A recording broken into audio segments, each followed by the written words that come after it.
अब पंजाब में मैदान सज गया है। हुकूमत की परेशानी मजीद बढ़ गई। पंजाब असेंबली का इजलास अब 11 के बजाय 9 जनवरी को तलब कर लिया गया। वजीर आला के एतमाद का वोट लेने पर कार्रवाई होगी। MWM ने भी वजीर आला परवेज इलाही को वोट देने की यकीन दहानी करा दी। पंजाब की सियासत में हलचल, लड़खड़ाती हुकूमत मजीद परेशान। PTI का दिलराना फैसला, पंजाब असेंबली का इजलास 9 जनवरी को ही बुला लिया गया।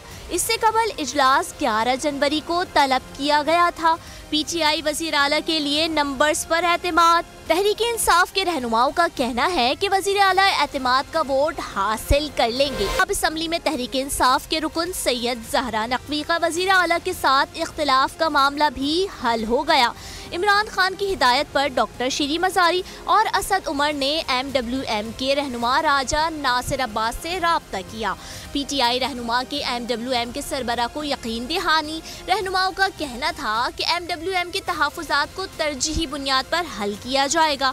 मसाइल के देरपा हल और तहफ़्फ़ुज़ात दूर करने के लिए PTI वज़ीर आला से राब्ता भी करेगी।